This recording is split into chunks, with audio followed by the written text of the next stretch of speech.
विरोधी पक्ष टीका करतायत की अमित शहा गृहमंत्र्यांना कळलं कसं नाही। बरोबर आहे ही टीका, कारण जबाबदारी ही गृहमंत्री आणि अमित शहांचीच आहे, पंतप्रधान मोदींची आहे। जेव्हा युपीए सरकार होतं, मनमोहन सिंग पंतप्रधान होते, तेव्हा मुंबईवर 26/11चा हल्ला झाला, तेव्हा नरेंद्र मोदींनी काय टीका केली हे तुम्हाला आठवत असेल। ही सरकारची जबाबदारी आहे। त्यावेळेला गृहमंत्री असलेल्या शिवराज पाटील यांनी राजीनामा दिला। महाराष्ट्रामध्ये मुख्यमंत्री विलासराव देशमुख आणि गृहमंत्री असलेले आर पाटील यांनी राजीनामा दिला। म्हणजे 3 राजीनामे तेव्हा झाले होते आणि भारतीय जनता पक्ष फारच आक्रमक झाला होता। जर विरोधी पक्ष असं म्हणत असेल की दिल्लीच्या या हल्ल्याची जबाबदारी घेऊन अमित शहानी राजीनामा दिला पाहिजे, तर त्यामध्ये मला काही गैर आहे असं वाटत नाही। तपासावर कोणताही परिणाम होता कामा नये, पण राजकीय पक्षांना ही मागणी करण्याचा 100% हक्क आहे। जर भाजपने युपीए सरकारबाबत ती मागणी केली होती आणि 3 जणांचे राजीनामे झाले होते, तर अमित शहाना जबाबदार धरण्यात काहीच गैर नाही। आणि तुम्हाला मी सांगतो, पुलवामा असेल, पहलगाम असेल, या दोन्ही हल्ल्यानंतर हा दिल्लीचा हल्ला झालेला आहे। बघा, पुलवामाचा जो हल्ला होता, जिथे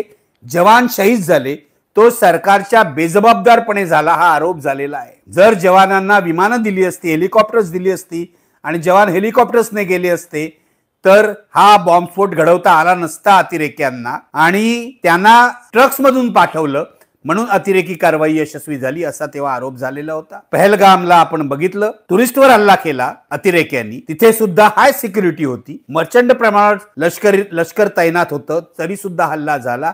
काश्मीरी लोक आजवर यावर विश्वास ठेवायला तयार नाहीत की अशा प्रकारे टुरिस्टवर हल्ला कसा होऊ शकतो एवढी सिक्युरिटी असताना। 3 जणांना पकडलेल्या त्या हल्ल्याबाबत, पहलगामच्या हल्ल्याबाबत 3 दहशतवाद्यांना पकडलं असा दावा केंद्र सरकारने केलेला आहे, पण त्याचा फारसा तपशील बाहेर आलेला नाही। त्यामुळे अजून संशय पहलगाम आणि पुलवामा बाबत दूर झालाय असं म्हणता येत नाही, आणि आता हा हल्ला झालेला आहे।